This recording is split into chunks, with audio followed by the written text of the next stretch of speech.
Com tanta criminalidade, muitos são os meios de reforçar a segurança. Cerca elétrica, alarmes, correntes e cadeados. Mas e quando o perigo está do portão para dentro de casa? Como fazer?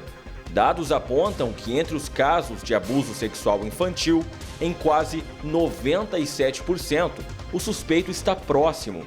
Padrasto, tio, primo, pode parecer impossível, mas o que é mais assustador é que em muitos casos o abusador é o próprio pai. São dados aí do mapa, do anuário, né, de violência, em que 97% dos casos, quem praticou os abusos e os crimes sexuais contra crianças e adolescentes era quem estava do portão para dentro. Então, ou era o padrasto, o irmão, o tio, né, o vizinho, é aquele que tem uma condição de confiança com a vítima, né, e se vale dessa relação de confiança para praticar esses abusos. Os traumas provocados pelos abusos trazem sequelas psicológicas, que muitas vezes acompanham as vítimas por toda a vida. Quem é abusado, ele carrega dentro de si uma crença limitante que é construída na infância de que ele teve culpa, de que ele provocou. E a pessoa cresce com aquilo dentro dela. Então, ela vem para o consultório quando ela não suporta mais não falar sobre isso com alguém. E, às vezes, a pessoa já chega com uma depressão, com um transtorno de ansiedade por conta de toda essa carga que ela carrega.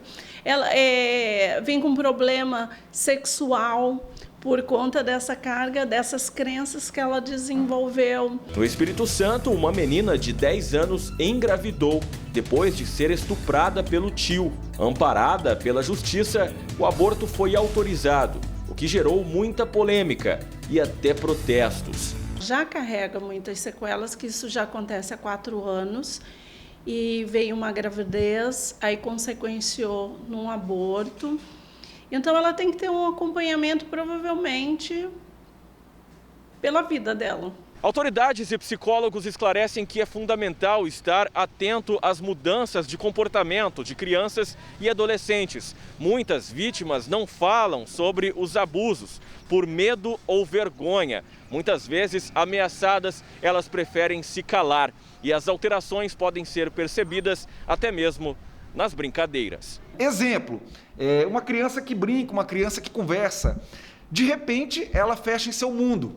Então, era uma criança extrovertida, virou uma criança introvertida. A criança passa a brincar com bonecos em posições sexuais, né? Então, você vê ali uma criança de 3, 4 anos com boneco ou com boneca praticando relação sexual, como se fosse 2 pessoas adultas. O que é totalmente incompatível com a idade da criança. No momento de abuso, a criança ainda não é cognitivamente desenvolvida para entender que aquilo é uma coisa que eu não posso deixar. Ela confunde, o adulto manda, o adulto é autoridade. Então, se ele está fazendo isso, eu preciso ser obediente e deixar. O delegado explica que, em alguns casos, a automutilação é um dos sinais. Nós já tivemos aqui em Várzea Grande vários casos de vítima de abuso sexual, passou a cortar o próprio braço, né? A família foi ver o que era e a criança ou adolescente estava sendo vítima de abuso sexual, né? E se manifestou dessa forma, passando a se automutilar. A punição, nos casos de estupro de vulnerável, prevê uma pena de 8 a 15 anos de prisão aos estupradores. Além de ser um crime que nem mesmo a população carcerária admite, né? Nem os presos admitem esse tipo de crime, de tamanha brutalidade, covardia, né? Que é um crime com penas graves no Código Penal.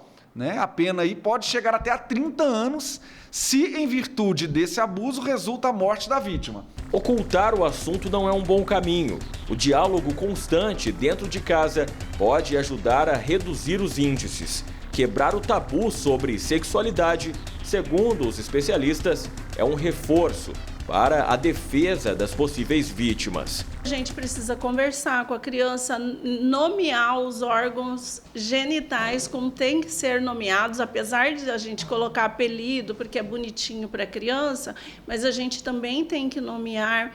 A gente tem que perder esse negócio de que o corpo, a gente não pode falar sobre isso, sobre sexualidade. Sim, a criança tem que entender que o corpo é dela e que ela tem esse poder de dizer sim ou não. A criança, o adolescente, ele se sente mais confortável de relatar que está sendo vítima de abuso sexual para o professor, né, do que ao próprio pai ou para a mãe.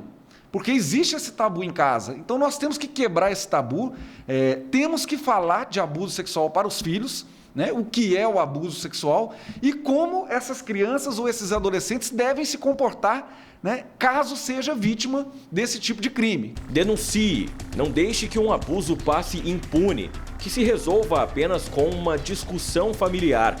Os danos às vítimas podem ser irreversíveis. A denúncia pode ser feita em qualquer delegacia de polícia do estado do Mato Grosso, né, ou através dos telefones do Disque 180 ou do Disque 100. Né, hoje tem a facilidade de fazer a denúncia da própria residência pelo telefone. Tem a possibilidade também de fazer a denúncia de maneira anônima, né, então não precisa ter a identidade revelada. Mas o importante é estar denunciando, né, que a denúncia chegando, a polícia vai apurar e esses crimes não vão ficar em vão.